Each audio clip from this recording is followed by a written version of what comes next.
Welcome in, ladies and gentlemen. I'm your host, Fernando. Joining with me today is, in fact, not my co-host, but in fact, my guest star who I've had on the show before. It is Mr. Coach Craig. He's back in town. Craig, how you doing today? I'm doing pretty good. It's obviously Easter weekend, trying to relax, but that's hard for me to do anyways. So I'm in the middle of doing 10 million things, but I want to take some time out. We'll talk some rookie stuff.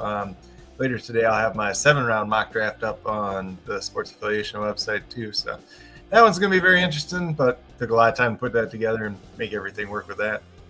Hey, even though it's Easter Sunday, I mean, it is 4 days until the draft, and it is absolutely going to be incredible. And the grind never stops for us because even though it's supposed to be a holiday today, we ain't stopping. But there's not much news and notes to go around in the league. I think really the only one I got, and this was, I don't know, this was maybe recently, Greg Dortch. He's signing a 1-year tender with the Cardinals. And I think that's pretty much the only thing I got for news and notes. I don't know if you have anything else that you found that are big. Have you talked about like Derek Carr at all or not yet? Yeah, we've talked here and there. You got any other insider stuff? Nope, I have no idea what the heck's going on right now. Something with his shoulder, and nothing's been going on for a while, and all of a sudden his shoulder's acting up, and it might be a major concern. Who knows? Yeah, I think this is interesting to see because I think when it comes down to the next 4 days, if he gets those opinions and they say like, listen, you might actually have to spend this season off playing football, I think we're going to see the Saints drafting a quarterback. Hopefully, I would think the first round, but if not, definitely the second round. Yeah, there's not too many other options out there right now. So, I mean, if they don't take a quarterback in the first round, we could see Shador go. We could see Cam Ward. Well, we will see Cam Ward go. Jackson Dart could be off the board. I actually would love to see Jalen Milroe on the Saints. Mm-hmm. I think it would be something cool. But anyways, we got top 10 rookie quarterbacks and running backs. Coach Craig and I, we have done a list of each other's lists, and there's some differences. There's definitely some differences towards the bottom, but relatively on the top, I will say it's pretty straightforward because we already know who, in fact, the number one quarterback is on this draft board, and we'll start none other than Cam Ward. Cam Ward, he's got a prospect grade of 6.39. It actually states that he will eventually be a plus starter. He's got a combine rank of first. I mean, we already know he's going to go to the Titans, but Coach, I want to hear about your take on him. I think it's very interesting with Cam Ward too. So he's a former 0-star recruit out of high school. He went to Incarnate Word, played there for a couple of years, played at Washington State, and then ultimately ended up at Miami. So it's been quite the journey for him. He's a guy I wouldn't bet against, but I think, when we were talking number one quarterback in the draft, number one pick overall, there's more concerns than there typically would be with a player like that. Is this draft class for the quarterbacks giving like the Will Levis type of class, maybe? So, that class was decent because you have Bryce Young and CJ Stroud. So it'd be more like that. I know a lot of people compared it to like the Kenny Pickett class. I meant that's the draft class I was meaning, not Will Levis. But yeah. If you go back further, you get like Jake Locker class and stuff like that. But it's a very interesting one. I think Cam Ward's probably a first-round pick anyways, but there's still some things that he can improve too. Like when I look at him, I know like some people might compare him to like higher end quarterbacks, but like to me, he's kind of like a souped up Tyrod Taylor, if that makes sense. So like Tyrod, okay. Like Tyrod, you're okay if he's your starter for a little while. He'd probably be a low end starter at the NFL level, but I think he's better than that. But there's still some things that he could get better at. I think the anticipation still could get better. There's a lot of times on film where he leads his wide receivers right into defensive backs for them to just get popped, and a lot of times where he does throw across his body. So those are concerns when you get to the NFL level, but he has the mobility. Sometimes he's a little too lax in the pocket. Like he just gets back there, floats, and then just kind of sits and waits for a while. Yeah, and that can also be a very big concern because obviously you got to try and get that ball out. And if you go on to the Tennessee Titans or any team who doesn't have a good offensive line, you have to make sure you get that ball out, or else, like you said, you're going to get popped. Or you might lead your receivers into getting popped. I've seen like a lot of comps too to like Jordan Love, which from that sense it kind of makes sense too. And Jordan Love is a guy I thought was more of a second round pick, but obviously the Packers straight up for him. He had some of those concerns in college. His big thing was kind of his second to last year, so redshirt sophomore year, I think that was. His coach was really good at scripting up plays, and then when he had that, he was really good. That coach ultimately ended up moving on from Utah State to, I think it was like Texas Tech. Can't remember off the top of my head. And then the next year he really struggled, and he was trying to do all those cross body throws and everything else like that. And we've seen that kind of be hit or miss at the NFL level. So probably a little bit more mobility than Jordan Love, maybe a little less arm strength, but that's one that does come up a lot. And I also like wrote down on my notes, like sometimes he plays like he wants to be Kyler Murray, but he's not the athlete that Kyler Murray.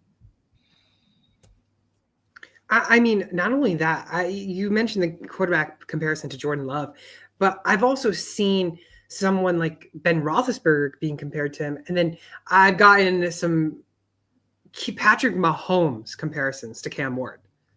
I mean, I feel like we have this kind of every year. There's always one guy that's always compared to Patrick Mahomes. No? Yeah, it almost seems like that. Or you get like the one like guy that gets compared to Josh Allen. Oh, if he can only fix his accuracy, he'll be good. But 9 times out of 10, of course, it's their accuracy. So we'll get there later. With I don't know. I think I just don't see this draft class being too elite per se towards that CJ Stroud class or in past couple of years. And I mean, we've had Shedeur Sanders, which we'll go right into Shedeur Sanders. I mean, he has been rumored to go as high as 3, 2. He's been rumored to go as low as the second round. And he's an up and down type prospect right now. But I'm curious on your take here with my question. Do you think that he's getting all this hype because Deion Sanders is his father? I think he gets played up a lot more because he's Deion's kid. I also think it's very interesting that he does, he probably is like a 4'7" guy when he's Deion's kid too.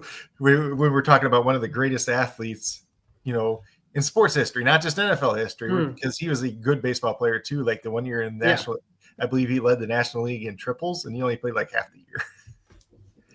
It's actually crazy. I mean, this guy's ranks, of course, production wise, he's first. His overall combine was ranked third out of the quarterbacks. I don't know if I could see him being so elite to what everyone's talking him up to be, because I think, like you said, he's being so overvalued. And obviously he's got some weaknesses. He throws with longer operation time. He's got interceptions. There's a lot of interceptions that he has that could be leading into the NFL. I mean, I don't know. He holds onto the ball way too long too. I know he gets sacked a lot, and like 2 years ago, like that offensive line wasn't very good, but they brought in a lot of transfers last year, and he still got sacked almost just as much. And a lot of he also tries to extend plays probably more than he's capable of because he thinks he's faster than he actually is, probably because he's Deion's kid, but he gets in a lot of trouble in that regards too. So sometimes it's just getting through his reads actually quicker. Like I know a lot of people say they like his processing ability, but sometimes it's like, hey, you got to know when the play's over. Exactly. And I think if he goes, say for instance, Travis Hunter goes to the Browns. If Shedeur goes to the Browns late first or early second, do we think that we can see this duo really succeed in the NFL together? Or can Shedeur succeed without Travis Hunter is the question. I think he can succeed without Travis Hunter. Obviously, he had a good amount of wide receivers at Colorado. It wasn't like Travis Hunter is the one that gets all the attention, but Jimmy Horn Jr. is good in the short game. So is LeJohntay Webster. And that's really, where Shedeur was at his best in that short game. And then Will Shepherd, who came over from Vanderbilt, was really good at Vanderbilt, but he was more of that downfield type of wide receiver too, which most of that attention got to Travis Hunter just in general. So you have 4 guys that were out in Colorado that have each opportunity to get drafted this year. So it was like Travis Hunter's the big name, but the other 3 guys still played a major part, and they threw the ball a ton at Colorado. They just abandoned their run game completely almost this year. Now you have Shedeur ranked number 2 on your top 10. I have him ranked number 3. His pro comparison is Dak Prescott, Geno Smith. And I think there's 2 big differences here. Like Geno's good. Dak's also really good, but none of them have really been able to take their teams respectively to the Super Bowl, for instance. And I think if we look at what Geno's become too, he deals with pressure a lot better than Shedeur does. I don't know if I can go back to the Jets days and say that. So like that's something that came along. I think Dak's still got a little bit more higher upside than probably Shedeur does. Like for me, he's closer to like that Teddy Bridgewater, although I think Teddy Bridgewater also did a lot better under pressure too. So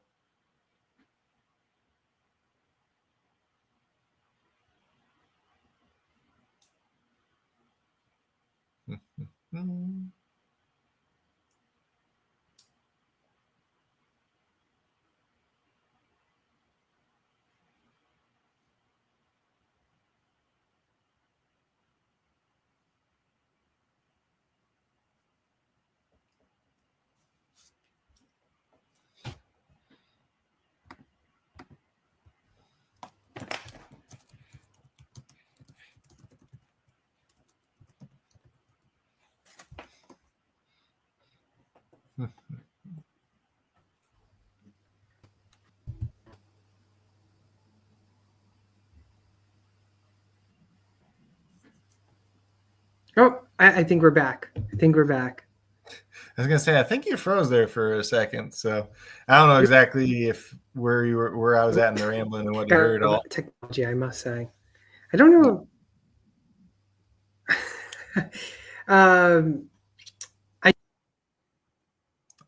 Uh-oh.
I think we're back. Yeah, just as I seen your message, like, yeah. I've never had this. I've had some glitch outs before, but I've never had it this bad. My whole computer just completely crashed. That's Gotta fun. love technology, right? Yeah, Gotta love technology. I used to have a little laptop just like that. So Oh my goodness. yeah. I have a Microsoft Surface and I've had it for a couple of years now. But man, I must say, I would prefer to go to a MacBook for studies. I don't know, but I'm guessing everybody heard about your Shedeur Sanders spiel. Yep, I'm not sure exactly where you cut off, but I said, pretty much Geno Smith, he probably, he navigated the pressure a little bit better in the pocket, especially in recent years. I'm not sure exactly how it was back in the Jets day without going back and looking myself. I don't think he's quite as good as Dak is in terms of like athleticism and everything else like that. He kind of reminds me a little bit more like Teddy Bridgewater, who I also did think handled pressure a little bit better too. That's very true, and I agree with you. There is two widely different comparisons in between those two guys. But you do have him at 2. My next guy who I have at 2 is actually your 4, and that's Jackson Dart. Jackson Dart, I believe he even ranked a recruit, like any Yeah, type of star recruit. he was a 4-star recruit going into USC. Okay. He went to Corner Canyon in high school in Utah, which is actually a pretty big, like that's one of the bigger schools in Utah, if I remember correctly, is Corner Canyon. So he was pretty well ranked there. He obviously went to USC. He sat behind Keaton Slovis until Keaton Slovis messed up his elbow. Then he started for USC for like a year and a half, then went to Ole Miss for 2 years. So he's a 3.5-year starter. I think there's a lot of accuracy with this guy. I think there's a good velocity with him. I think there's a chance where he can really succeed in the NFL. His comparisons aren't that great. They got him compared to Carson Wentz and Gardner Minshew. But if you do look at Carson Wentz before he went down with that injury, I was never a Carson Wentz guy, but before that injury, he was actually pretty good. I will say he was a great quarterback. And then after that, he just kind of went downhill. And then they got drafted Jalen Hurts, and then there it is. My question would be, do you have him 2 based on what you think he is now or what you think he could become?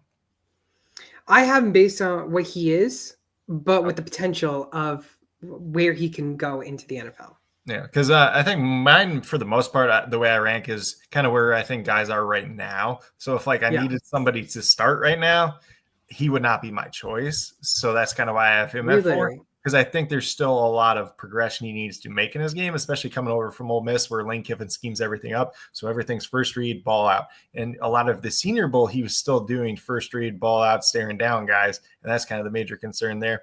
When I look at the tape, decent athlete, good arm, did really well pushing the ball down the field last year, which obviously if you follow Ole Miss at all, back to when Matt Corral was there, his second to last year, I think it was his junior year. He pushed the ball. He tried to push the ball down the field a bunch, and then he was getting a bunch of turnovers. So what Lane Kiffin do? Roll back the offense the next year, and he had no turnovers because they didn't throw the ball more than 15 yards down the field. So the fact that he trusted Jackson Dart to push the ball down the field is actually a good thing from that regard. When I look at him, I see a lot of similarities like Sam Darnold coming out of USC, who is kind of a gunslinger there. He had a lot too many turnovers though, and he probably got drafted higher than he should have been. And he was a young guy when he was coming out too. Jackson Dart, he will turn 21 next month, or 22 next month, excuse me. So that's not bad for a guy that was 4 years in college. So I think there's still a good development path, but it's kind of one of those things. If somebody drafts him and they start him too early, they might mess him up. But if they draft him, let him sit for a year and a half, he'd probably end up being all right. See, I think Dart could definitely come in mid-season maybe compared to Shedeur Sanders. I personally think I wouldn't mind seeing Shedeur sit maybe for a year, but I just don't see him sitting for the year. I think they're going to try and push him in as quick as possible because, of course, he's just Shedeur Sanders. I think a lot of these guys would best be suited to sit for at least a year. Dart is just mainly the first read stuff and being able to read NFL defenses. That I want to see him go through film room and understand all that before I get him out there on the field and ruin him, essentially. I would like to see Jackson Dart get drafted to the Pittsburgh Steelers. I think if Aaron Rodgers is going to be the guy there, whether or not he decides to sit on the couch until draft day or not, I'd like to see him sit behind Aaron Rodgers and then move forward with the successor, Jackson Dart, for the Steelers. Well, he'd be a good fit with those wide receivers and George Pickens and DK Metcalf trying to push the ball down the field. Although you probably don't want Arthur Smith to be your offensive coordinator if you're trying to push the ball down the field too either. So it's a weird, if you throw all these things together, let's say Shedeur actually goes to Pittsburgh and you got the guys that want to push the ball down the field and wide receiver, and you got the offensive play caller that doesn't, it's a bad recipe. It is. There's potential. There's a lot of potential, I think, with Dart though. I think there is a lot. Your number 3 guy is a little surprising, and I'm curious to hear your thoughts on Dillon Gabriel. But I will mention he is coming. His high school was actually Hawaii State High School, and he was where Tua tags. He broke the school record for career passing yards. Tua Tagovailoa, and ironically, his player comparison is Tua. So I'm curious to hear your thoughts on him. Okay, so Dillon Gabriel is essentially. He's a 6-year starter in college, which is weird. He is old. When you look at it, he's old, but he's not that like he's not Tyler Shuck old. Let's put it that way. That's true. That's true. That's true. A whole nother year. Like he's not that old. He's not Alan Bowman old. He's not who's the other guy that's really old in this class? Can't think. Cam Rising's even older, and he's trying to come back for an 8th year.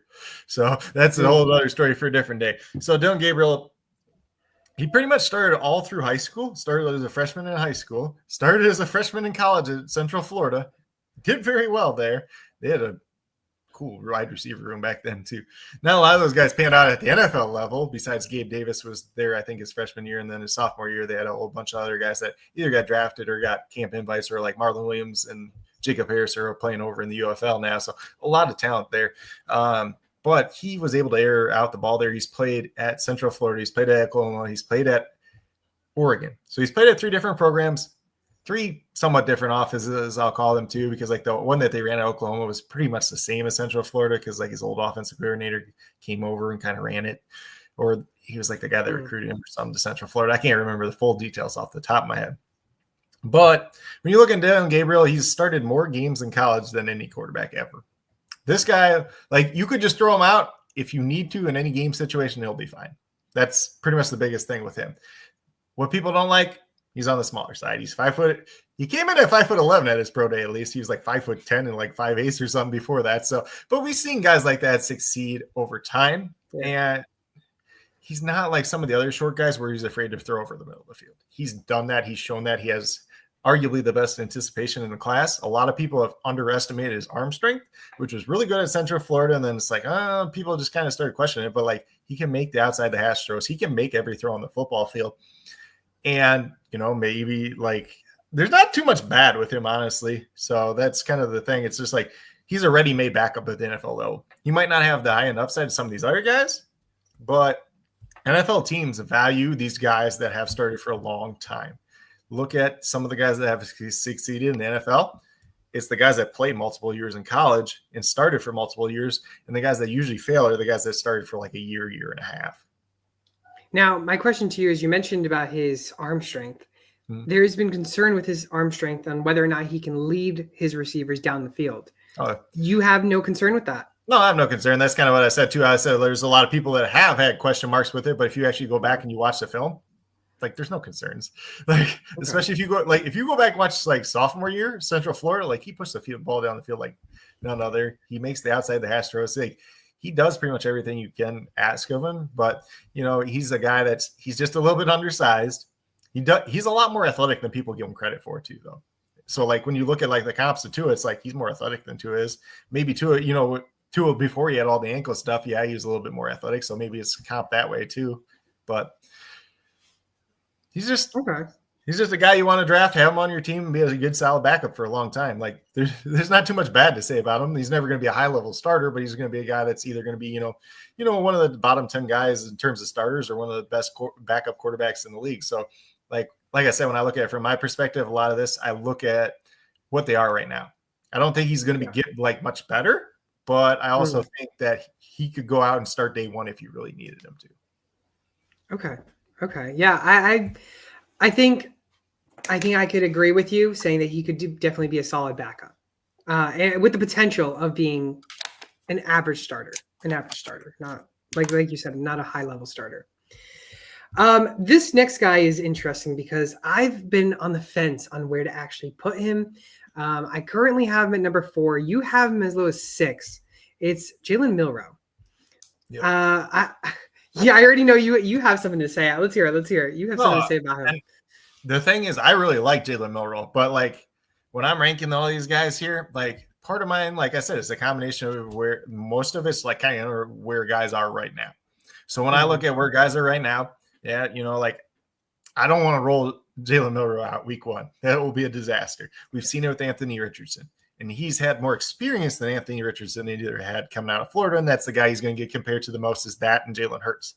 And Jalen Hurts, started like 4 years in college. So he had the time and development to get better. I think Jalen Milroe will get there. He has the best traits of anyone in this class in terms of actual physical tools. He is the fastest quarterback in the class. He has the biggest arm in the class. The problem is all the stuff in between. So he can go out there. He can run around and do stuff. He can bomb it down deep down the field. Very easy. really good deep ball passer.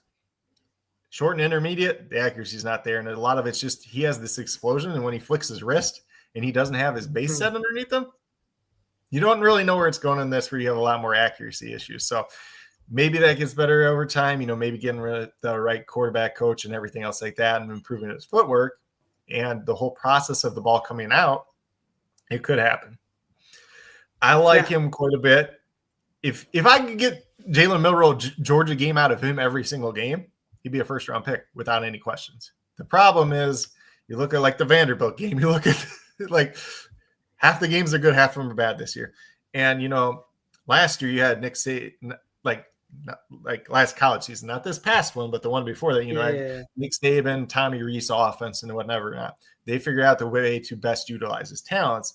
Then Kalen DeBoer, I think that's the guy's name that came over from Washington, I think it was. So they are more air 80. So then, and he got away with a lot with Ryan Williams out there this year too. Like just throw the ball anywhere close to that guy, he's going to go catch it. And you can say the same thing about Will Howard with Jeremiah Smith. Like I've been on the fence with putting him as high as even 2. Like you said, like he has a potential. He could have been a first round talent.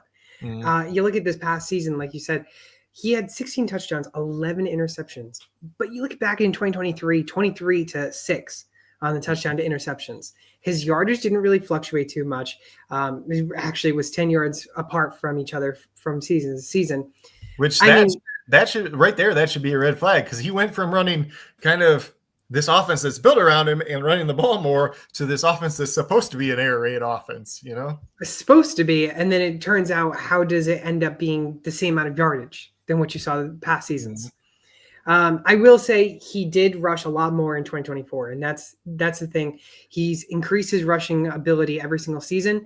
So I love the player comparison to Jalen Hurts because I do think this, like, I like his talent, or I really love his talent anyways. I just think, again, he's going to sit a year and there is potential to see him be like Jalen Hurts and be that guy who sat a year like Jalen Hurts did behind Carson Wentz and turn out to be a Super Bowl champion now.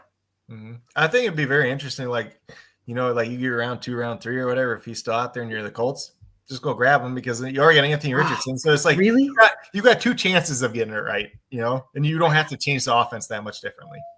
See, I'm not. I would hate it if he actually went to the Colts because I think they're going to be stubborn about AR5 and make sure he stays. And stays a starter. I mean, he quit mid-game last year, so I think he's kind of like. That's true. A lot that's of true. That Daniel Jones will start over him week 1. That's crazy. It's crazy to think. I think Richardson's a better prospect than Daniel Jones, a better player than Daniel Jones. But the fact that Daniel Jones might start over him, still wild to me.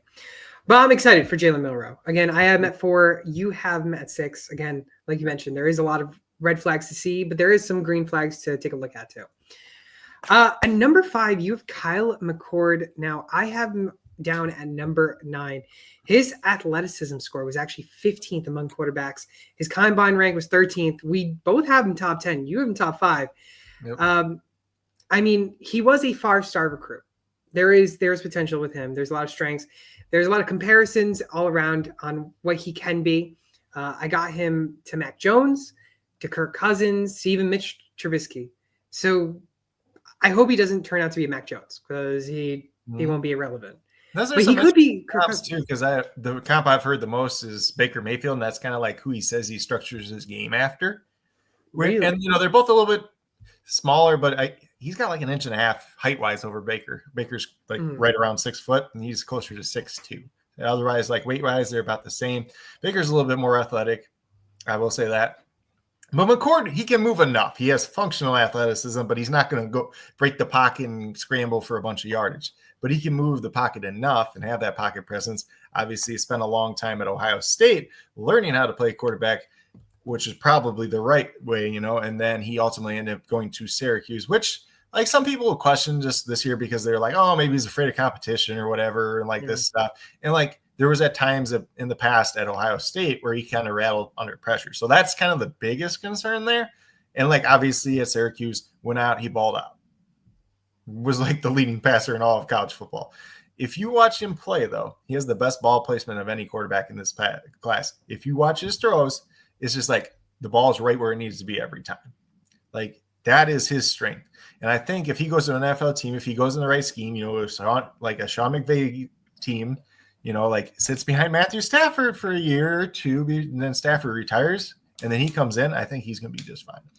And, it could be him. It could be there. Maybe he goes to, Minnesota, sits behind J.J. McCarthy, and McCarthy doesn't work out, then you have a backup plan. I think there's a lot of good with him, but people remember all the bad at Ohio State, and they remember the 5-interception game at Syracuse. So that's he has a good enough arm strength to make all the throws on the field. Still could be probably a little bit better, but I think he's going to surprise a lot of people, and I think an NFL team is going to be higher on him than a lot of people talk about, but even a lot of people in the draft community do like him quite a bit. I think to your take on him being drafted to the Rams, I think is a perfect fit for him because again, sick a year. Then you come into this team that has really good potential still if Stafford ends up being done. And again, I don't think you mentioned it, but he also has a good ability to buy time in the pocket and be able that's to what I throw kind of talked about with the footwork and just the functional athleticism in the pocket is kind of the biggest thing with him. Like he feels pressure relatively good. Sometimes if he gets too much pressure that he didn't expect, that's kind of where he'll break down. But other than that, he does pretty well. And that leads into a concern to one of his weaknesses and one of his challenges is when he does get blitzed and he's scrambling around the pocket, he tends to throw back into the middle of the field or even into some traffic, which could be the concern. And I think this could lead to that 5-interception game that you were talking about. I mean, I think he tried to play a little bit of hero ball too much in that game too, though. So yeah. I think there's a lot there's up and down with him. But again, if he goes into a team that has a successful team already, like maybe the Vikings, like maybe the Rams, sit a couple years, maybe or a year or two, Stafford's done, or like you said, JJ McCarthy doesn't work out, which I hope he works out because I'm all in on McCarthy this year. Then he could be the next successor for those teams. They could give him a chance, and he could be on that 1-year trial term and see whether or not he has the potential to be that guy. So I see why you got him up there in 5. Yeah, and I think at worst he's a good backup. Like he obviously the only bad thing about him is he's only a 2-year starter. So obviously typically, over time you like to see the guy that are 3-year starters or above. Like if you go back to old Bill Parcells days, he'll talk over and over and over about it. Like you need to have this many games started at the college level to be drafted by them essentially. And we've seen for the most part, guys that are the 1-year starter, 1.5-year starters, those are the ones that don't pan out. And the ones that are 3-year or more starters are typically the ones that have a better success rate. Obviously there are going to be very, very, different examples that, Kyler Murray only started for 1 year because he had Baker Mayfield ahead of him. So there's chances like that too, but. Which will then move on to the next guy, which is Quinn Ewers. And this guy, again, was ranked number 1 prospect nationally in high school. I mean, there was rumors that he was the next generational quarterback, that he was going to come in, be the number 1 overall pick. And he might not even be in the first round, not even the second round. He could end up late day 2, maybe even an early day 3. Again, there's been a lot of up and downs with his college career. I currently have him prospected at number 5. You have him prospected at number 8. So it's kind of like a Kyle McCord type of flip in a way. What's your take on him? Because there's a lot of comparisons with him because, again, a guy that could have been this great guy. I've actually been seeing comps when you were mentioning Baker Mayfield. I have comps with him being Baker Mayfield's comp. But I've also had Colt McCoy Sam Howell, which not too bad, but Sam Howell is one that probably is fair-ish. Although I think Sam Howell is probably a little bit better runner too. Especially this last year in North Carolina, they're just like go run the ball like 10 times a game. Like they made him a fullback pretty much. It was sad to see, honestly. It probably ruined his draft stock and a couple other habits too. But very true. In terms of Quinn Ewers, though, like we see it a lot of times too. These guys that are these high-ranked high school recruits, they go to college and they don't really like perform up to standards. And then it's like, okay, they go into the NFL. It's like some team's going to think that they can get the best out of them or the best is still out there. And I don't dislike Quinn Ewers, but I don't think like when you talk about comparing him to like Baker Mayfield, he doesn't have the arm talent that Baker Mayfield has. He might have the ability to throw from multiple angles of release, but he's a tough one for me because it's like you've had it. Like you go back 2 years ago, you had the talent there with the wide receivers that they did have, and he struggled at pushing the ball down the field and deep ball placement. Last year, there was flashes. Everybody will point to the Michigan game, but even in the Michigan game, there was times where he was just missing throws that he should not be missing too. And then he gets the oblique injury, plays most of the season with that oblique injury. Wasn't the greatest.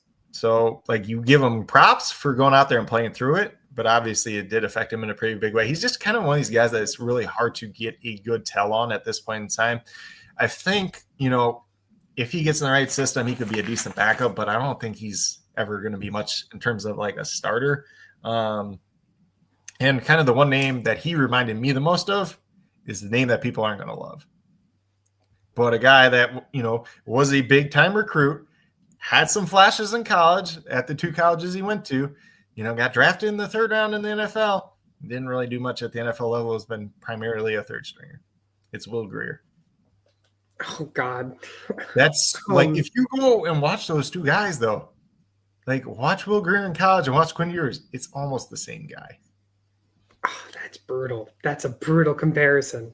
It is. To think that Ewers was nationally prospect number 1 compared to Will Grier. I mean, Will Grier was a high-level recruit. He played really well at Florida and West Virginia. Like, he played well at Florida, got kicked out of Florida, went to West Virginia, played – like, I think he was 3rd in the Heisman that year. Like, he was a really good player in college. And, like, he actually probably played better in college than Quinn Ewers has.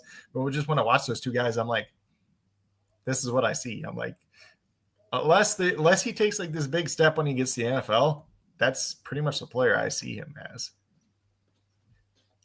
It's crazy. That's why I said people ain't gonna love the name, but I mean, Will Grier is a round pick, and I think Quinn Ewers is going to be a 4th, 5th round pick. And I agree with the 4th, 5th round pick. Ewers, of course, the past couple seasons, he's always moved up every single season with his passing game. Not really for the yardage wise. 23 to 24 was similar. Did you see his rushing stats at all? I think it's just crazy to see his rushing stats. No, is he one of those negative yards guys? He's got negative 52 yards in 22, positive 75 in 23, and negative 82 yards in 2024. So he's got context for people out there, though. Sacks count as negative rushing yards in college. Yeah. So that's how you get to the negative part pretty easily in college. That's just kind of the way they function with the stats. I just say it's important. Like, if you go back when Carson Strong was a prospect out in Nevada, the one year he had like negative 200 rushing yards. Wild. It's just so crazy to see. I mean, he's got combined in his college career negative 59 rushing yards, but he's got a total of 8 touchdowns rushing. Mm-hmm. It's crazy. Yeah.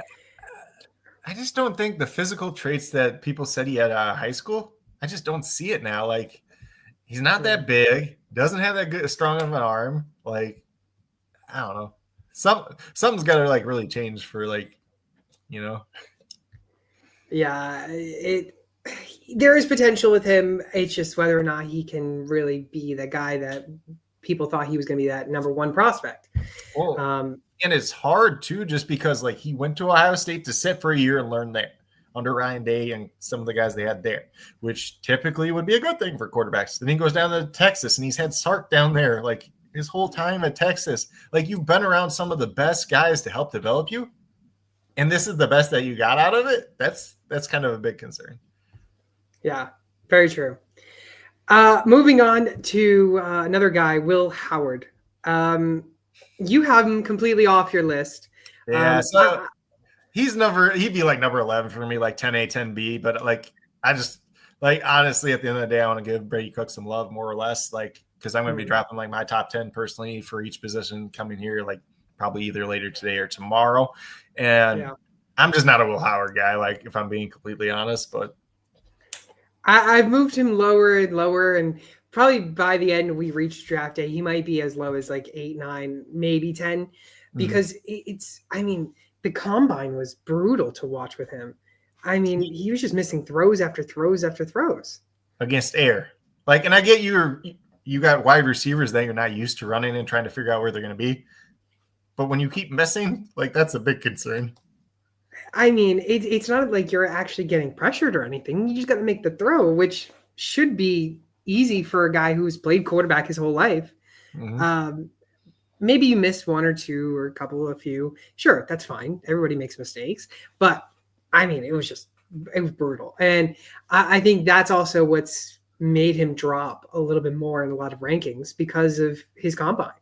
No? Yeah, I mean, like, just like the quick little rundown on Will Howard, what I got here. So, like, kind of the things that were good with him, Senior Bowl invite, good. He didn't end up going, though, because they played in the national championship right before that. None of the Ohio State guys that got invited actually ended up going. A couple of the Notre Dame guys did. Riley Leonard, who we'll talk about here in a little bit, went. Yeah, you can go right into Riley Leonard because he's next on the list, too. Yeah, I'll just run down Will Howard here real quick. So, Senior Bowl invite, good size. He has the ability to navigate the pocket. Not always the most consistent at doing it. Throws the middle of the field pretty well. Ability to extend plays at times. He has the ability to throw a touch at times, but doesn't always do it. He played better later on in the season, but I think the college football run really hyped him up a lot more than he actually played well. Because, like, if you go back and watch some of those games, still a lot that he could have done a lot better. And he's very, very much a rhythm passer is what I have listed down here. It's kind of a good and a bad thing, which probably when you go back to talking about the combine is he wasn't really in rhythm. So as soon as he's out of rhythm, he's done for. And then in terms of the rest of it, I think he has a pretty average arm. The footwork could definitely be refined. He throws flat-footed a lot of the times. A lot of first reads when he was at Ohio State, sometimes stared down the wide receiver. Ball placement is very, very inconsistent and could throw with better anticipation. So that's kind of him in a nutshell. And I think Jeremiah Smith did bail him out quite a bit last year. And then having a guy like Emeka Egbuka, who at least you know where he's going to be all the time. Yeah, that's very true. And I think Will Howard, he's a prospect that, again, comparison-wise is not good comparisons. You see his comparisons to Mason Rudolph, who is currently the starter for the Pittsburgh Steelers for now. But also someone like that would be Blake a good Bortles. career arc for him. It would be a good what? I said Mason Rudolph would be probably pretty decent for him because I think Mason Rudolph definitely has a lot better arm. Yeah, exactly. And there's another comparison to Blake Bortles, who did bring his team to the AFC Championship. Yeah, that's about it. The one I have listed that he reminds me of is actually another former Kansas State quarterback, Skylar Thompson. A little bit bigger, a little bit mobile. Not the greatest otherwise, though. You mentioned Riley Leonard. He's not on my list, but he is on your list, so you can take a chance on mentioning him. I thought he was on your list, but maybe I was looking early on it. Maybe you changed it a little bit. Sorry. I was thinking of someone else on the list. He is on my list. He is number 8. He is number 8. Yeah, and I think he was 7 for I mixed him up with Tyler Shaw because you had him. You have Tyler Shaw on your list and not on mine. Shuck, yeah. So yeah, Riley Leonard. I think I had 7. You had 8, correct? Yeah. So biggest thing with him is like the tale of two tapes. Like which version of Riley Leonard are you going to get? Because if you watch Duke like tape, redshirt freshman year, I thought this guy was going to be a first-round pick, like easy. Just based on the progression he was on. He threw the ball down the field. He had above-average arm strength that year. I know some people now are trying to question his arm strength. I think it's still good enough. But, the Notre Dame offense was like, they only let him do, like they held him back. They put kitty gloves on him really bad, for better or worse. His sophomore year, he dealt with a couple lower leg injuries. I think it was mainly an ankle. The first one, I think, was a high ankle sprain. He tried coming back after 2 weeks, then played like 2 games, got hurt again. So that kind of sucks. But he's a big quarterback, 6'4", 216 pounds, kind of fluctuated weight here and there. He was a little bit lighter at the Senior Bowl, but as college football playoffs, everything else like that, came into the combine. I think he's closer to 220-ish, which good size there. Former 3-star recruit, former basketball player in high school too. Really good basketball player in high school. He was either a 2 or 3-star recruit for basketball. Has a lot of experience at the college level. He played in 42 games in total, 36 starts, which that may or may not include the national championship. I'm not sure exactly when I wrote that down. Kind of the things I like about him is he's really tough. He's a good leader. He has improved his mechanics year in and year out, but the anticipation actually has gotten better, though. Like a lot of people have questioned it, but if you go to watching him throw at the Senior Bowl, and at the Combine, it was better there at least. Kind of the thing, bad with him, there is a little bit of injury concern there, but it was mainly just the ankle injury his sophomore year. Didn't go through the progressions quite as much at Notre Dame. Played hero ball at times at Duke sometimes, which, that's just kind of the way their team was structured at that point in time. Deep ball accuracy could still be improved. And he kind of struggled versus the better defenses at times, although a lot of these quarterbacks struggle against the better defenses at times.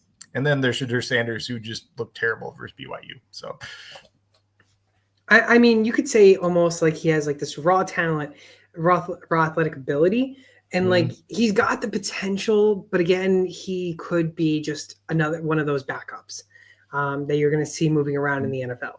I think he'd be like, Buffalo takes his chat on him like 5th, 6th round, just go sit behind Josh Allen and back him up for a while. If he turns anything more than that, that's just a plus, Like a lot of these guys in this class, I feel that way though. Like, hey, they're good backup, but like, hey, let's get them in a spot where they're going to be a good scheme fit to be the backup, just in case that starter goes down. That's very true. I mean, he could be a guy that's going to go into a team. I mean, who was it? Jake Browning.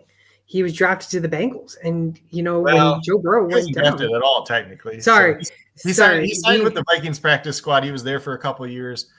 Then he went over to I think he went somewhere else, and then the Viking or the Bengals practice squad and whatnot. But he's another very interesting category without going too far down that rabbit hole, because I wish he had a chance to be an actual starter. Yeah, well, I wanted to see him do that. Unfortunately, in college, he was in the Heisman race, I think, his 2nd or 3rd to last year, when they had the other wide receivers around him. John Ross and Dante Pettis and somebody else was there too at that time. Those guys all got drafted pretty highly because of Browning, and obviously because Ross ran the fast 40 time. Browning ends up hurting his shoulder like kind of the next year and was never quite the same, doesn't get drafted because of it. And then he kind of bounced his way around until he finally got an opportunity there. And now he's, a solid backup for Joe Burrow, though. Exactly. I want to talk about Tyler Shaw, because you have him. It's pronounced almost like a K for some reason. Yeah, it makes no sense. It's wild. These pronunciations, these teams. But talk to me about him, because you have him at number 9. His pro comparison right now, from what I've seen, is someone like Ryan Tannehill. But there is some possibility that he could be drafted in day 2. So I think every single year there is a quarterback that gets overhyped by the media, and then we have this build-up expectation that they're going to go here, and then they end up going like kind of here. So we kind of see it every year. The Will Levis draft, it was kind of Will Levis. Everybody's like, oh, he's a first-round pick. Round pick. You watch the tape, and like that kid couldn't read a defense to save his life. Even when the Packers rolled him out this year, they dummied down the offense so much just to be able to have him kind of function. And he was still only throwing 16 passes a game anyways. So that's kind of the example. I think Will Levis, we watched kind of late in that cycle where they're like, oh, well, he might be the number 2 pick now. And then he ends up going 2nd round. We kind of see it every year where like the media just kind of bumps up some guy every year. I think last year the media actually tried to pump up Spencer Rattler for a little while too. And then he ended up being a 5th round. I saw that. And they're like, yeah, he's going to go day 2 for sure. And then he goes 5th round. So it seems like every year there's kind of a guy like that. I know a lot of inside people kind of like some of the Tyler Shuck stuff, but it's like he's been in college for 7 years. He had 3 seasons ended seasons early, like 3 different times. He was the backup to Justin Herbert at Oregon once upon a time. Like that's how long he's been in college football. So he was at Oregon from 2018 to 2020, Texas Tech from 2021 to 2023, and then this past year at Louisville. So this is kind of like the one year that he finished and started. So that's kind of a major concern there. He's got good size, though. He's a former 4-star recruit, 6'5", 220-ish, 225, just kind of depending on the day. But you look at him and it's like, yeah, he started 32 games in 7 years. That's not a lot. Not a lot. A little over 2 seasons. So obviously, like I said, he's the good size. He's got decent mobility for his size, too. He's kind of a weird body type, though, too, because he's one of these bigger guys, right? But if you look at his legs, he's kind of got like the chicken legs going on for whatever reason. That's probably why he broke his leg. Which could be a concern. Yeah, exactly. That was going to be my concern. Like he could be very risk of an injury.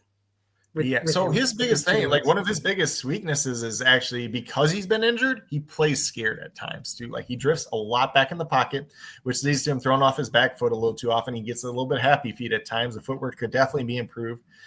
He definitely struggles under pressure. He has that injury history in the past. He's got good size. He's got a decent arm. He's got decent mobility.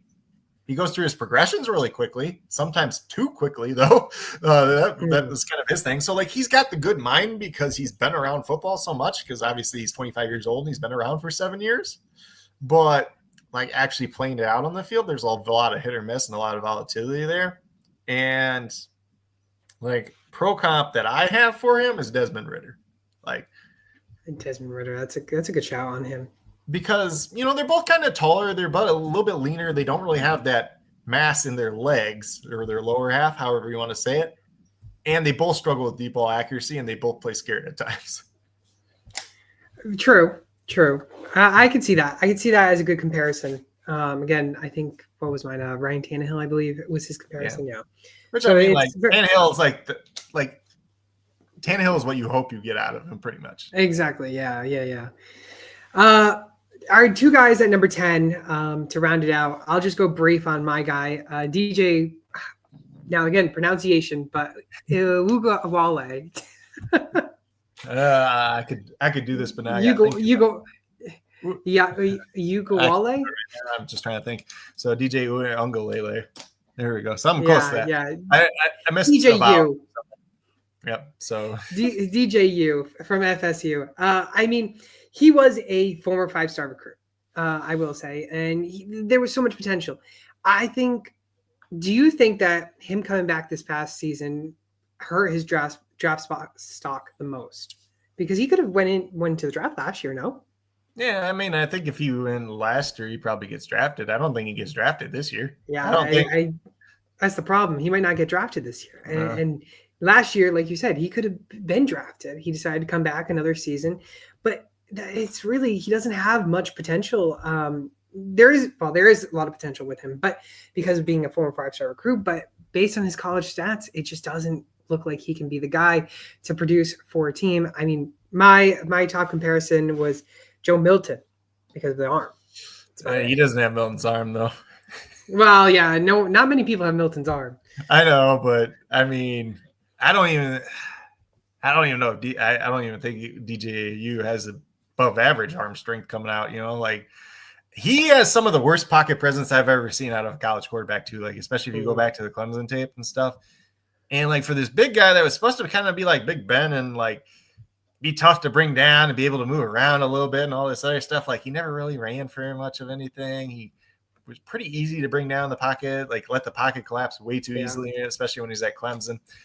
The Oregon State year was honestly his best year, and that's probably like if you want to point to anything good out of him, you point to that outside of like the one game where he started for like Trevor Lawrence, I think during COVID season when Trevor Lawrence had COVID and he threw for like 400 yards versus Notre Dame where everybody thought he was going to be good, and then he just fell off a cliff. And then obviously this year at Florida State, pocket presence looked terrible game 1 of the season, and I know he got hurt after that, so it's just like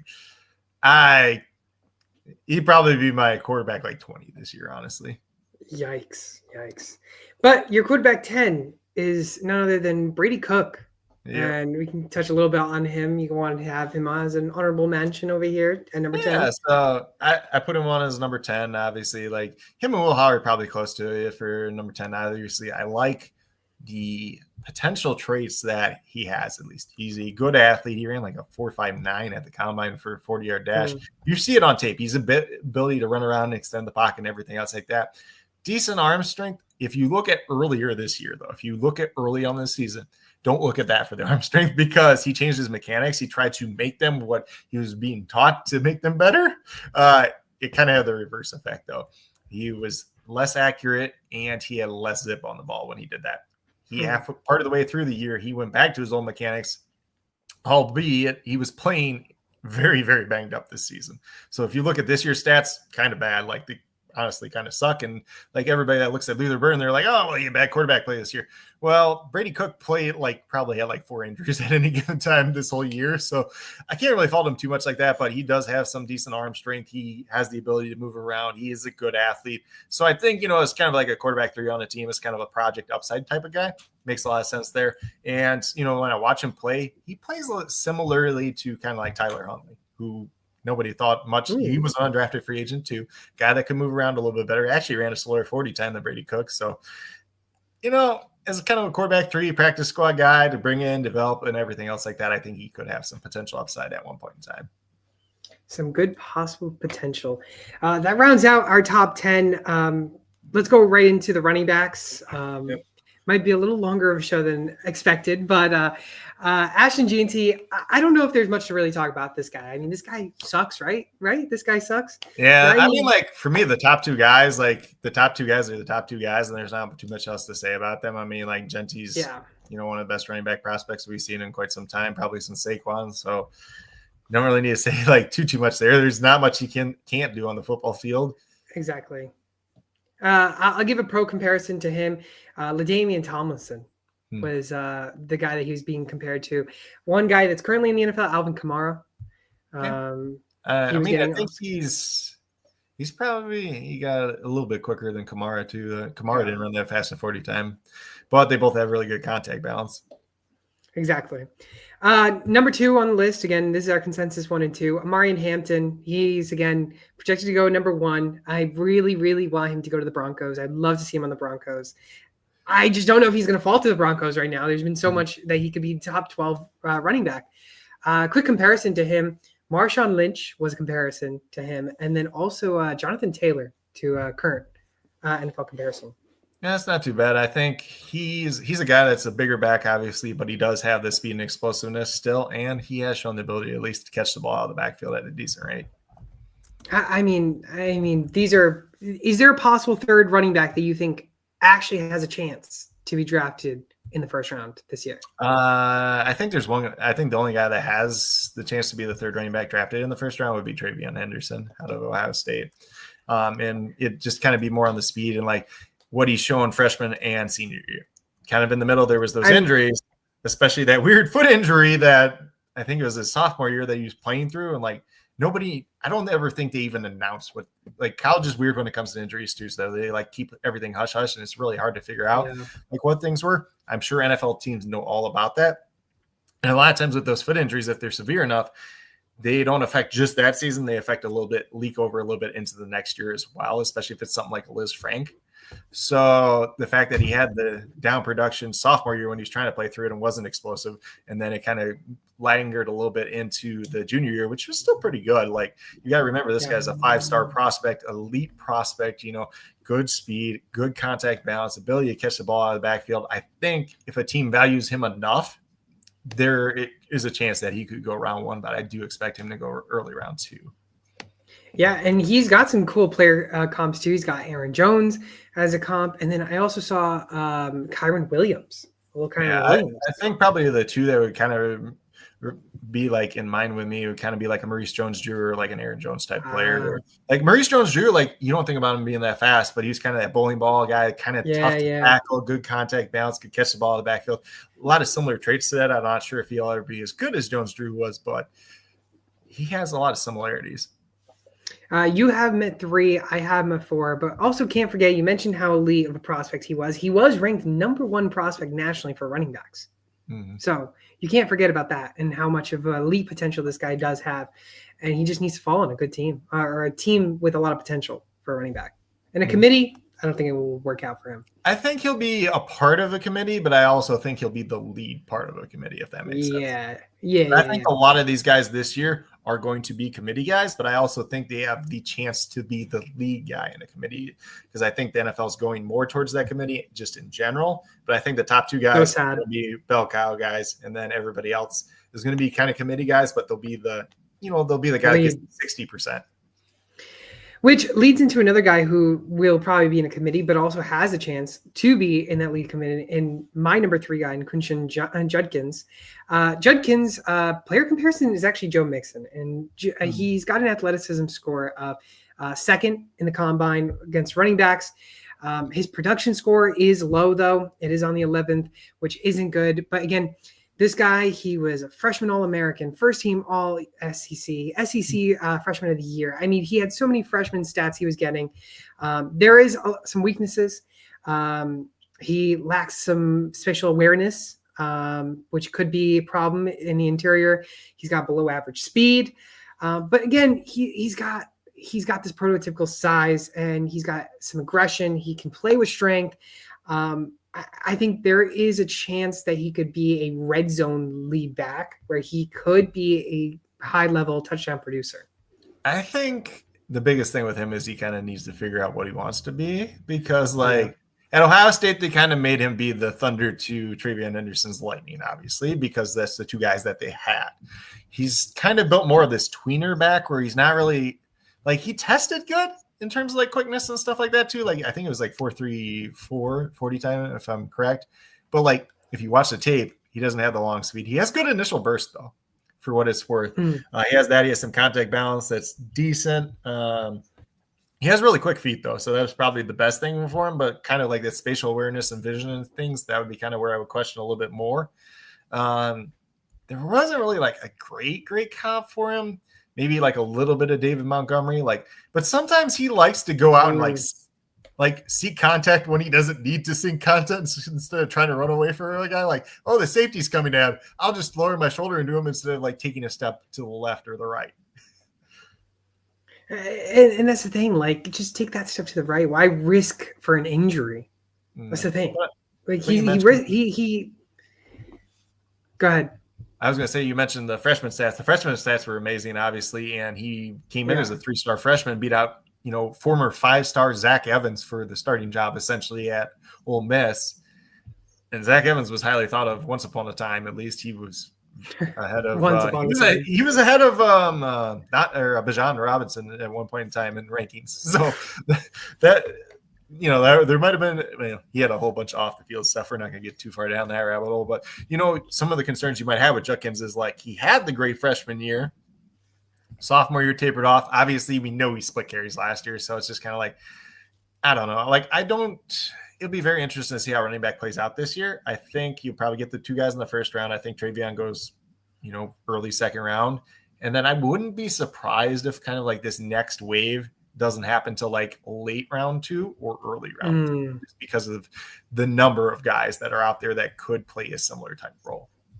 Yeah, and I can agree. I agree to that. I think especially not only that, but after these first two running backs, or maybe 3, 4, after that, it's kind of the top prospects that are left available, because I feel there's a lot of defensive player prospects that are available and some wide receivers who could fall into that second round.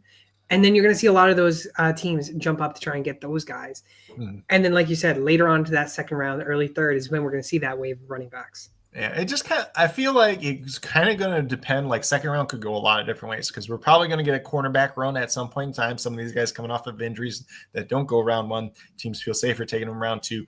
I feel there'll be a decent wide receiver run in round 2. But it's kind of, where do the running backs fit in with all that? Yeah. Next guy on the list, you have him at number 4. I have him at number 5. It's Caleb Johnson. Caleb Johnson broke out this past season in Iowa, 1,500 rushing yards. He was averaging 6.4 yards a carry. He had 21 touchdowns. Up on his receptions, 22 receptions, 188 yards. Not too much, but again, there is a potential of him being drafted in that wave of running backs, second, third round. He's got a good size with his athletic proportional frame, but his comparisons, Tyler Algier is kind of his comparison, but there's also a comparison to DeMarco Murray. So yeah, I could see that. Because DeMarco Murray, if you don't remember, was actually pretty decent size. He was, he was a solid 6 foot, closer to 230 than anything, honestly. Just kind of depended on the season, but DeMarco Murray ran very upright, and there's a lot of running backs in this class that run very upright too. That's kind of one of the themes I saw when I was watching some of these guys. I'm like, these guys all run so upright right now. It's kind of weird. But in terms of Caleb Johnson, the 40 time was not good. So that's what everybody talks about after the combine. It was 4 or 5.8. which is one of the slowest among the running back position, but he's also one of the heaviest guys that actually ran it too. So keep that in mind. Power, size, speed combination is, you got to weigh that all into the factors too.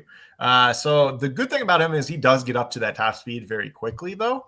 So you see him with the good initial burst, you see him get there, but he's still going to get run down by guys. But you also have to remember, after he gets run down by guys, he's still like 220, 225 pounds. They still got to try to tackle him once they catch up to him. He has the ability to get skinny through the hole, which is actually a pretty good thing for somebody that is his size. He sets up defenders pretty well. He has a pretty decent stiff arm at the same time. And he does have what I would call above average vision at this point in time. I don't think he's going to be much of a factor in the pass catching department. But, from Iowa this last year, he was the offense. Yeah, and I think I can't remember the stat that I mentioned last year when we did this on our show, but I mentioned running backs who have who weigh in at like 220, 225. A lot of them actually don't succeed in the NFL. And some of them who are 215 succeed very well. But 225, it's that just above average for running backs that have a very hard time adapting and being able to succeed in the NFL. This is a guy who I think has the potential to succeed in the NFL. But again, it shouldn't matter, but somehow those 10 pounds do matter for running backs. Yeah, and I think it's always gonna be a case by case scenario. It's like when I talk about quarterbacks, like the guys that are typically 2+ year starters are the guys that typically succeed. But then sometimes you'll have the guy that Kyler Murray that only plays for 1 year that ultimately ends up succeeding or something like that. So there's a lot of different factors, but I think he's definitely a guy that he'll probably be a part of a committee, but he'll be the lead. He'll be the early down back and he'll be the goal line back. So he's not going to get you a bunch of PPR points because he's not going to catch the ball, but everything else he'll do just fine on. Yeah, some guys that were around it, like you said, case-by-case basis, Marshawn Lloyd, Trey Benson, Jonathan Brooks, Isaac Guerrero, and then kind of right outside those ranges, we had like Bucky Irving, who was way down. I think Ray Davis, another one. Again, these are some just running backs naming off. But yeah, his pro comparison, Leon Washington, Brian Westbrook. I don't know if you have any other comparison. That's who they have Caleb Johnson compared to? Yeah, that. Sorry. I'm getting ahead of myself to the next guy. But I was like, hold on.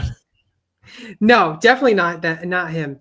Did you have any other for Caleb Johnson? Did you have any other comparison for Caleb Johnson? He's a guy that was really hard for me to compare, honestly, because I'm just like, I don't have a good comp for him right now off the top of my head. He's a guy that's really hard to compare to, but I think he's going to be an interesting guy. I think he's going to go either late second round or early third round. It just kind of depends on where teams end up valuing him. I think in my 7th-round mock, I think I have him going to Pittsburgh to replace Najee, which I think would be a good fit. That wouldn't be a bad fit at all. Dylan Sampson. This is the guy that I was asking about, and I really wanted to ask about player comparison because the comparisons that I found was Leon Washington and Brian Westbrook. And I don't know if you have any other better comparison for. So the one that I have, because I think he's a very, very good zone runner. He's a one cut and go type guy more than anything. Is Raheem Mostert, but I don't want you to think of like Raheem Mostert the season where he had like 18 touchdowns or whatever it was. Think of Raheem Mostert where he was kind of part of the committee, the lead part of the committee at times with the San Francisco 49ers. I think a guy that has really good speed, one cut ability and everything else like that. Those type of guys that like San Francisco probably normally drafts, in that scheme. The zone wide guy, one cut, has some speed. That's kind of where I would throw him in. For Dylan Sampson. Yep. So you think San Francisco would probably could pick him up? I think they could, but I think there's a lot of guys that San Francisco might like in this class too at the same time as well. They always take one. Third or fourth round, it seems like every year. Last year was Isaac Guerrero. The year before, I can't remember who it was. Like the year before that was Trey Sermon, who I called that one out that he was not going to be good at the NFL level because he just tried to bounce everything outside and he doesn't even have the athleticism to do that in college. Yeah. But I think there is a chance. And he's another guy that's going to probably go in that wave of round 2 and 3 running backs. I was trying to remember too, because I got my notes here. So he's got the good speed. He's got one cut and gone. Vision could still be better. He's only a 1-year starter though, so he replaced Jalen Wright. Obviously, the year before, him and Jalen, he got a little bit of sample size behind Jalen Wright. I think he had almost 800 yards rushing though, as kind of the backup.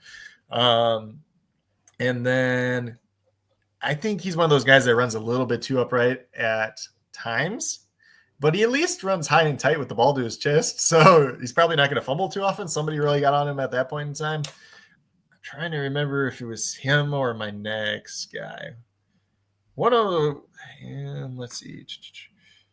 I don't remember where it is. Apparently, I didn't write that down. One of them two guys, whether it's Dylan Sampson or DJ Giddens, the guy that I have next, one of them, the way they ran kind of upright, it almost reminded me of like an Arian Foster running style for whatever reason, even though Foster was not as fast as either one of those two guys.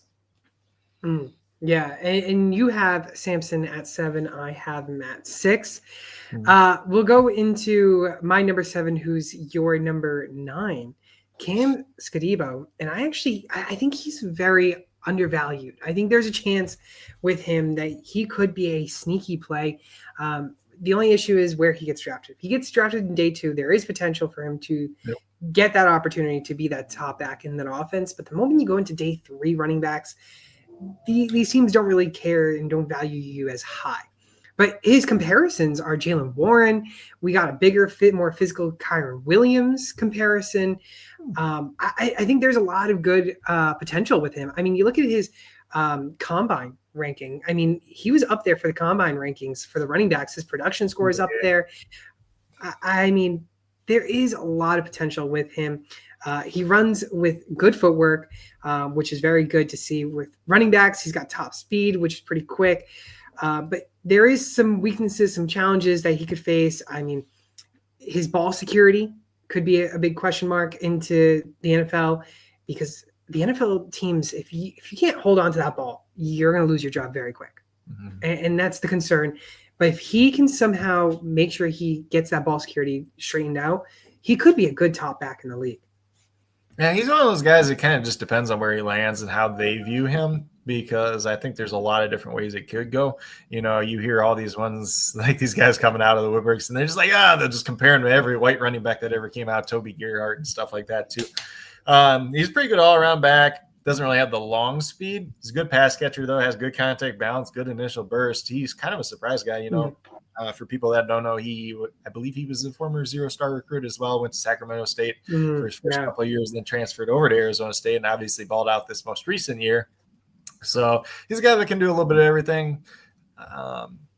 Personally, like, I kind of feel like every time I do a mock draft and I do, you know, one of these long, like, you know, 4-round, 5-round, 7-round mock drafts, he always ends up on the Chiefs somehow. So, my goodness, another guy to go to the Chiefs. I would hate it for him for fantasy wise potential, because I think there's just potential for a running back. But if he goes to the Chiefs, I just don't know if I could see him being able to get that chance. I mean, I think it'd be a decent fit for him. I'm not a Pacheco guy. Like, I've never been. And me either. He runs so hard that he gets hurt every year anyways. And like, they brought in Carson Steele last year, and I think he's a way more athletic version of Carson Steele. And Carson Steele, they kind of moved over to fullback anyways. Kareem Hunt, who they did have there last year, he's probably pretty similar to like what Kareem Hunt has been like the last couple of years. I forgot to mention your guy that you actually have very high on the rankings, and he's not even on my list. You have him at number 6, and that is Damian Martinez. Oh, I want you to talk about Mr. Damian Martinez a little bit, because I don't have him in my top 10. Yeah. Try and sell me on this guy. So unfortunately, this most recent year was his kind of down year in production. He's played initially, Oregon State. I had to think of the state off of the top offensive freshman of the year. Yeah. So he came in, I think he was a 3-star recruit. He came in, he beat out some upperclassman guy. He was really good there. So he's a former high school track guy too. So like, you think that bigger back and you're like, he ain't going to be able to run away from anybody. He actually can. I think he ran, I want to say 4.51 at the combine. Could be 4.54. Can't remember which, but he comes in, he's right near threshold area, though. I think right around the combine, he was around 215 at the combine, at least. He has really good contact balance. He has decent vision, too. I'd probably say above average vision. He's got for a guy that's labeled as not being able to catch the ball, he does have really soft hands. He got a lot of dump offs from Cam Ward this year too, at the same time as well. He's not much of a route runner in terms of the running back position, but you can throw him a screen, you can dump the ball off to him. He's still a useful tool in that role. And he's able to kind of, he has a little bit more lateral agility probably than you would expect from somebody like him. Let's put it that way. And the downside to his production going down this year is he was at Miami and they used a committee and they had like 3 guys that they just rotated through. And that was a big reason.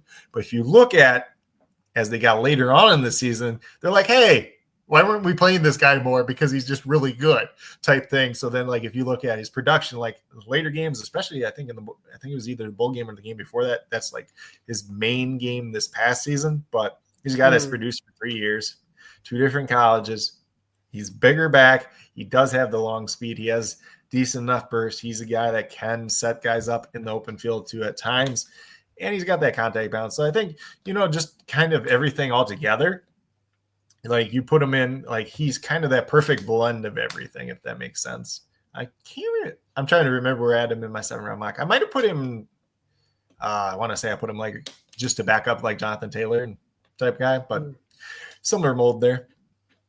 Yeah, his pro comparison that I got is Deontay Foreman.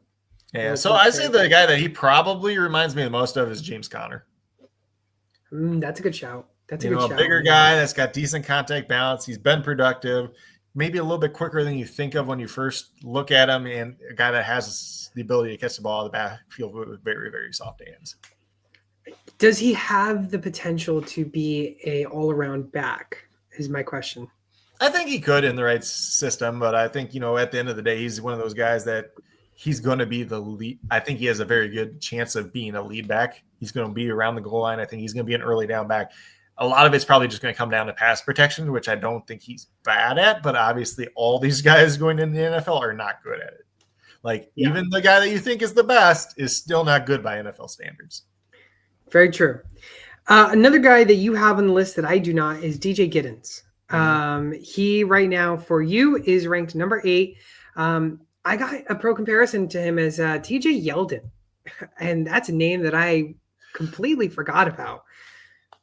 That's a weird one. I think in terms of Yeldon too, I think Yeldon was more of the disciplined runner. Like when you go back to Alabama days and stuff like that, I don't think he was quite a high level athlete like I think Giddens is. Obviously, we didn't get a ton of testing from him, but it was like a low 4.4 40s out of him. I think a vertical that was pretty decent at the combine. He was pretty good at Kansas State, so he took over, I think, after Deuce Vaughn left, if I remember correctly. Yeah. I'm trying to think of how that all lined up exactly there, but he's got above average contact balance. He's got really good footwork and moves. Like he is a guy like in terms of his footwork and setting guys up and these little jukes and everything else like that. He's very, very good at that. I'd say slightly above average vision. He has the ability to bounce things to the outside. Sometimes I think he might do it too often though, which is kind of a concern. But once an NFL running back coach gets in with you and he starts with that, I think a lot of those issues will be corrected.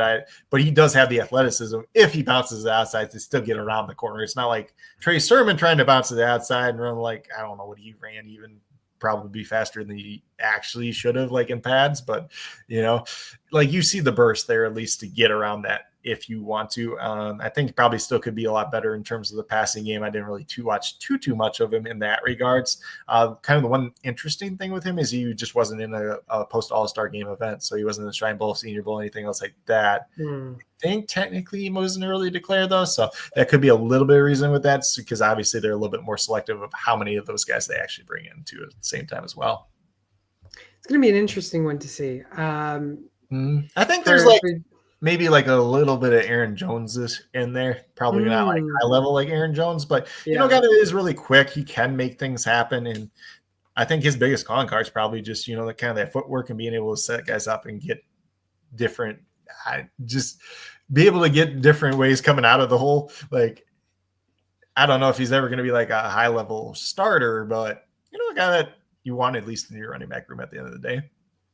Yeah, a good solid backup anyways. A guy that you do not have on your list, but I do, is Trevor Etienne. A good little brother that I heard could possibly be joining it on the Jaguars.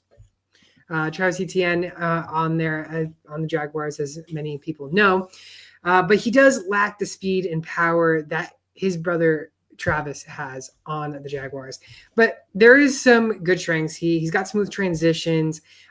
He's got soft hands. He can catch everything, which is good. He could be a great pass catcher. He can stack yards after the catch. He's got good vision.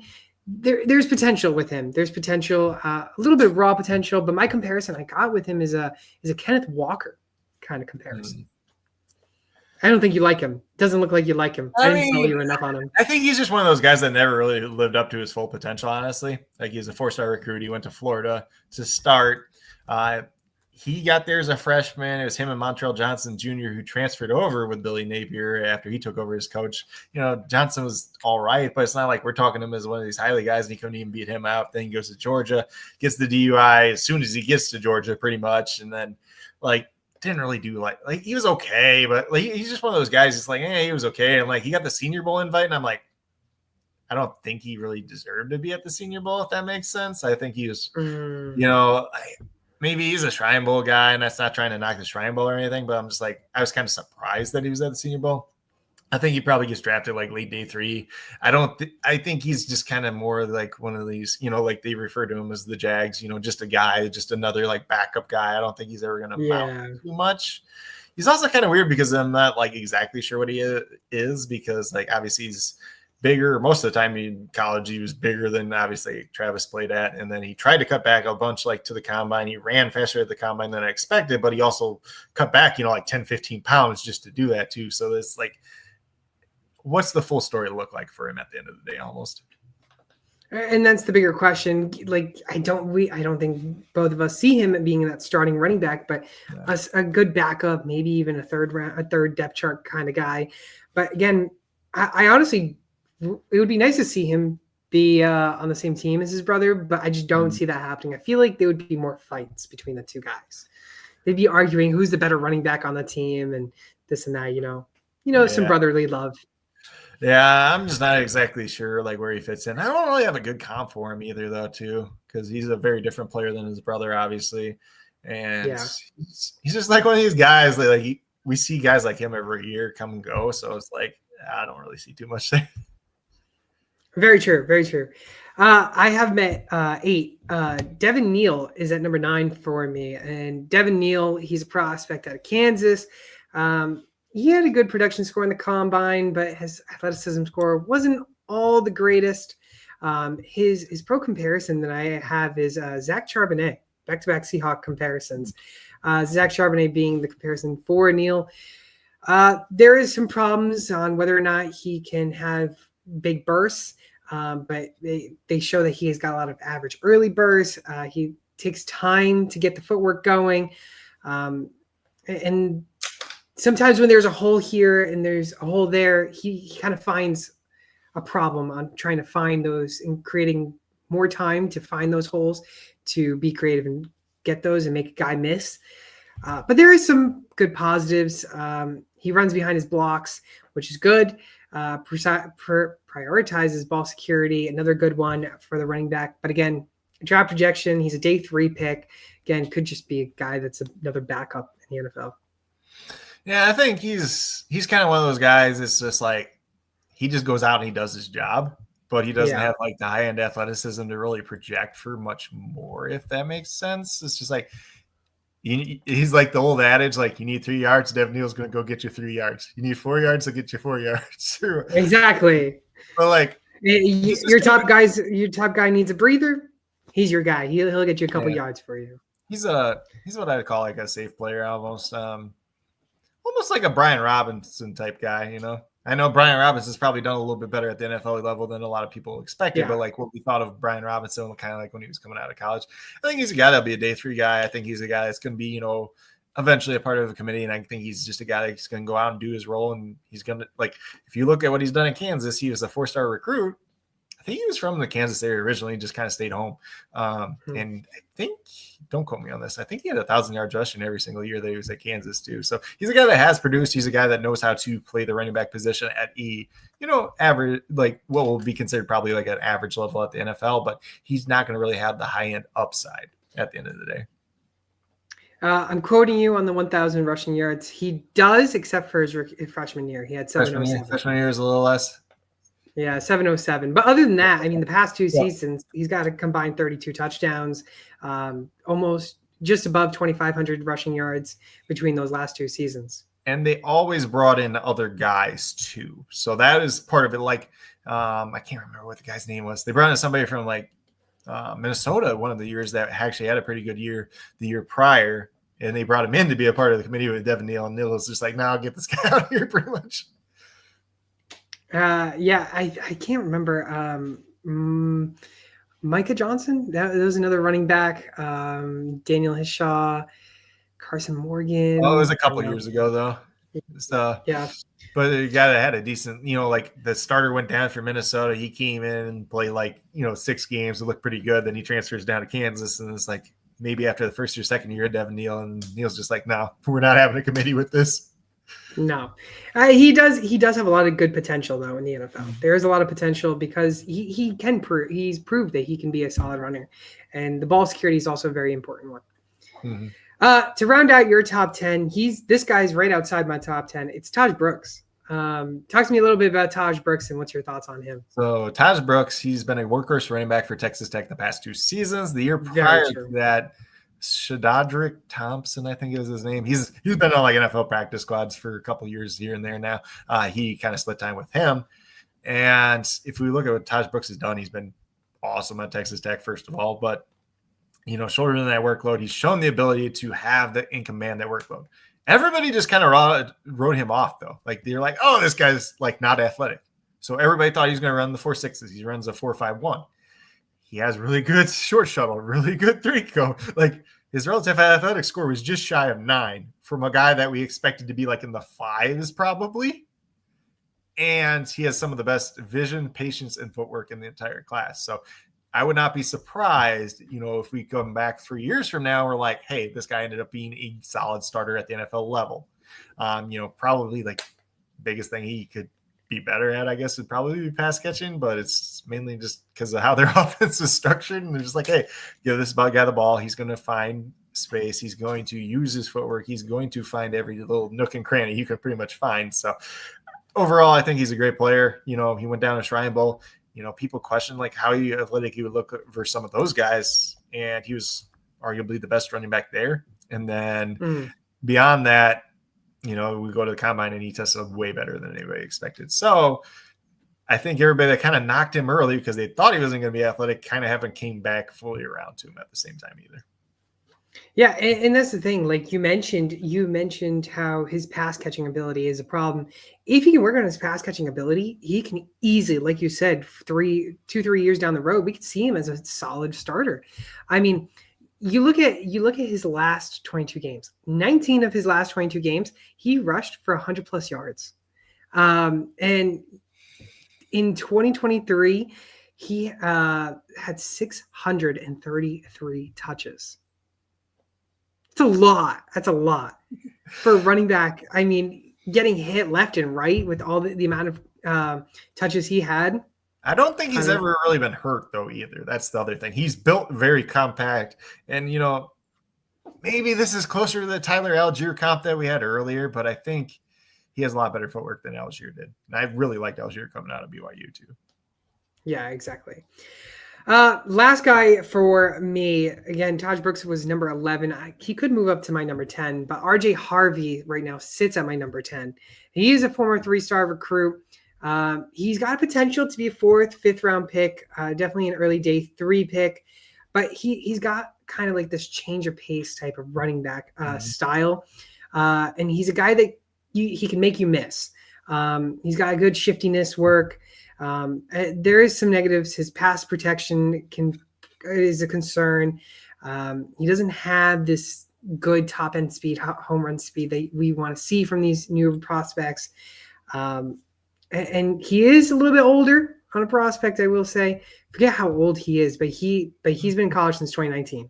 Yeah, he's probably right around 24. I can't remember off the top of my head either. But initially, he went to Virginia as a quarterback, which is hilarious because he's like 5'8.5". It's wild. It's like Kyler Murray style. he's like Kyler. He made Kyler Murray look big. Like he's like right Yeah. between like 5'8", 5'9" at the combine, and it's just like I'm not sure how you thought you were going to be a quarterback at Virginia, like at a a Power 4 school or whatever too, or like long term. But he's still relatively new to that running back position. And he did run it, I believe, in the low 4.4s. I think he's got decent speed, like for kind of everything together. I think he was coming off a knee injury too, going into last I think year. so, yeah. If I remember correctly, he's come back from the ACL last year or the year prior. So some of the speed, like depending on when you watch too, might have been a little bit slower too. He's a guy that likes to bounce things to the outside quite a bit, though. He's got the speed to do it most of the time, but probably try to shy away from that tendency a little bit as you get to the NFL level. But like you said, pass protection department, he's a former quarterback, so he's still trying to learn and figure it out in that regard too. And some of the years at Central Florida, they did have other backs that were probably a little bit better at doing that, so they probably got tasked with doing that a little bit more often too as well. So it's kind of like when he was in the backfield in the passing situation, he was kind of going out and running, like a little wheel route or like a 7 route or something like that. In his last 2 seasons, he was just shy of 3,000 rushing yards, 38 touchdowns.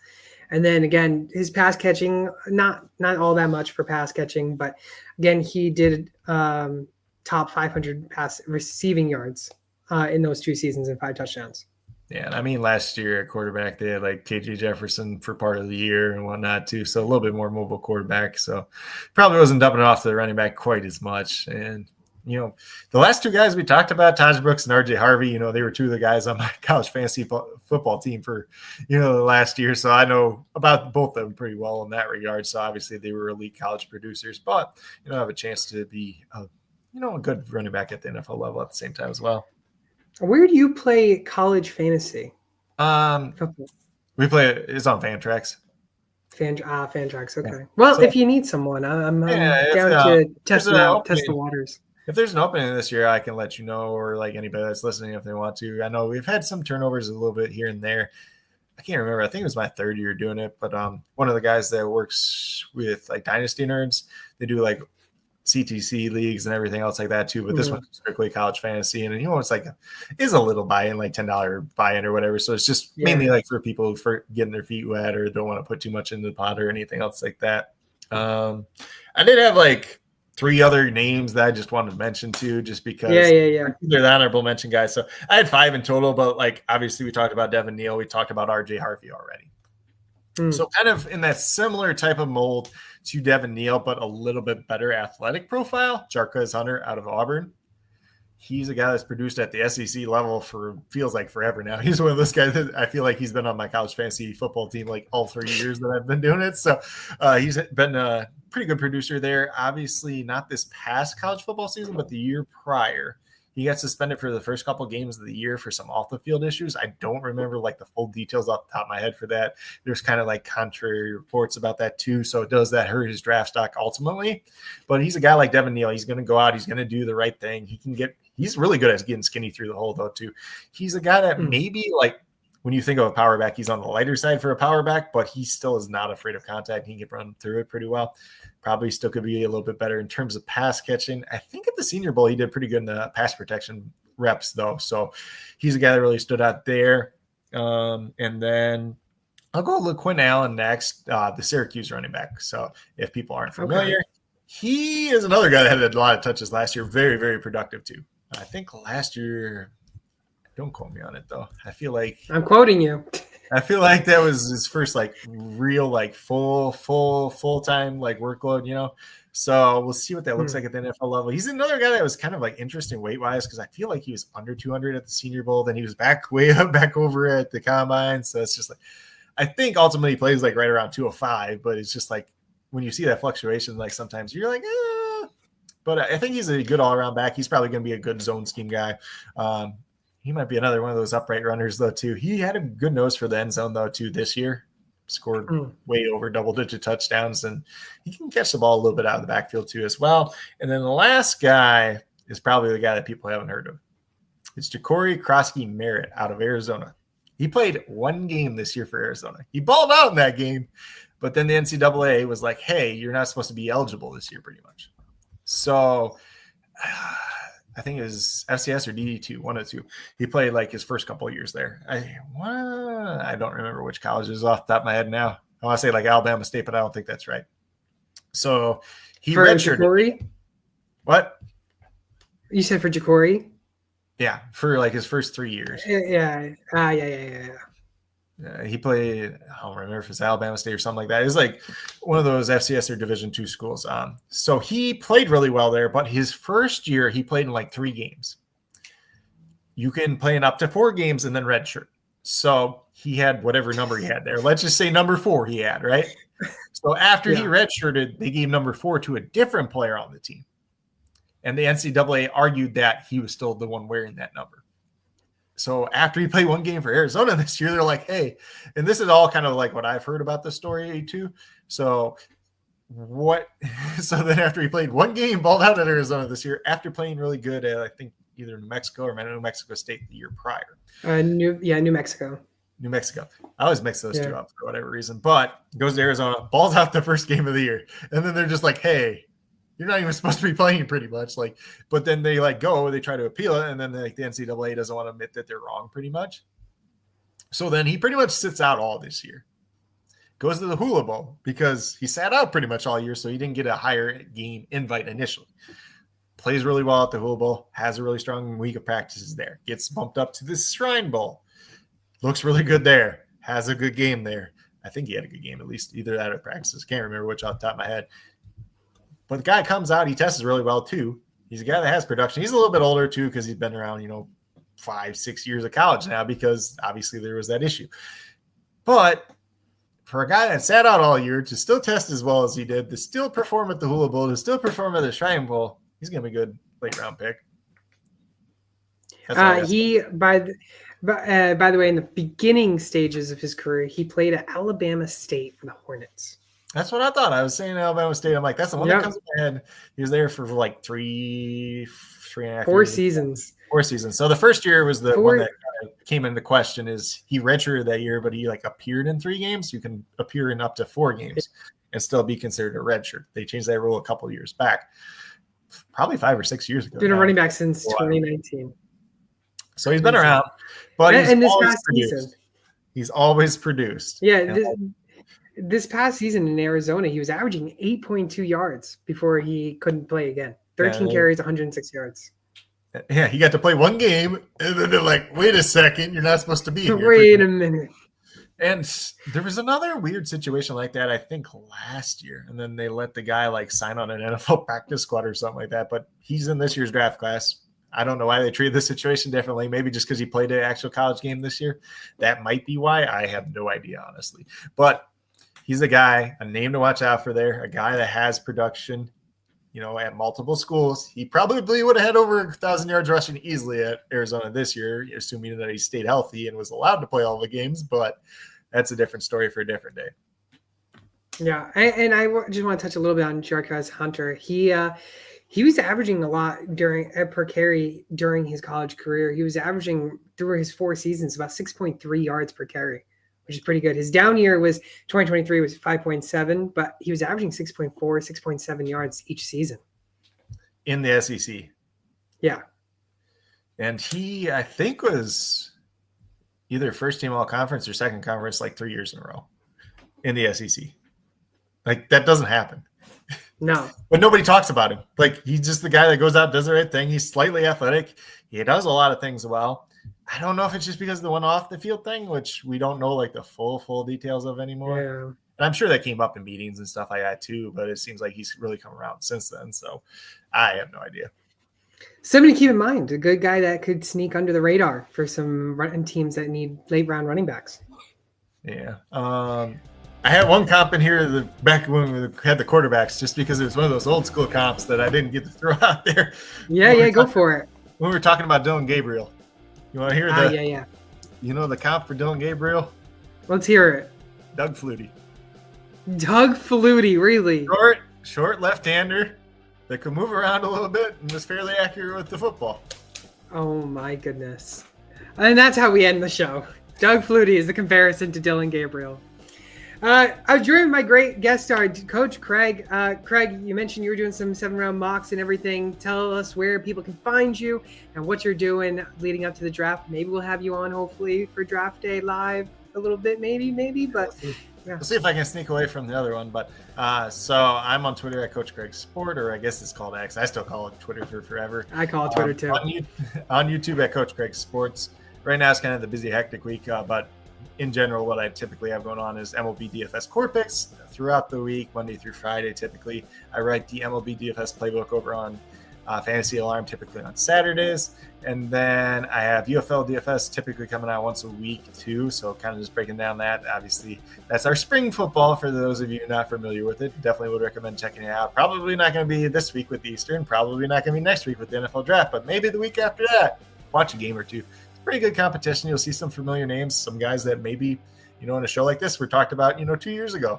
And then, And then after that, like I said, I'm posting my 7-round mock, which will have a write-up for the first round. And then all the other 6 rounds will just kind of be posted pick by pick by each team. And that's going to be up over on the Sports Affiliation website. That'll be up at some point later on today. I'll be posting my top 10 by positions as well as graphics. That'll probably be up on my Twitter, YouTube community tab, and on Facebook, I would assume. Might throw it on Blue Sky. I don't really use that too much, but it's over there, and I throw some stuff up down there occasionally. And then I'm trying to think what else we had going on here too. There was something else. Can't remember what else. Oh, and then in terms of the actual NFL draft, I'll be doing night 1, I think, I'll be doing at least night 1 and night 3 over on the Sports Affiliation YouTube channel. Day 3 is obviously my big bread and butter, and that's just, I like talking about those guys just in general, especially the guys that don't get talked about a lot. Sadly, I had a lot more going on this year, so I don't have as much of them probably researched and watched as I typically would. Unfortunately, can't always get to 400 guys every year when you get busy in life, but between everything else, but definitely interested in that. Not sure what's going on day 2. We have a baseball game. I coach baseball there too, so I might be hopping on there later on. But day 1, night 1, and day 3 will be over there. Might try to sneak off for a little bit over here on night 1 and see if I can get over and talk a little bit too for maybe 20 minutes or something as well. The coach never stops working. The guy is on a grind.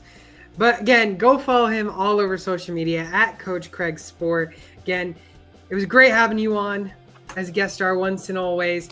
Again, we're here every single week on Wednesdays at 6 p.m. Eastern and on Sundays at 12 p.m. Eastern time. And if you haven't done so already, use that code SportsTimeHQ. Underdog Fantasy will match first deposit up to $1,000.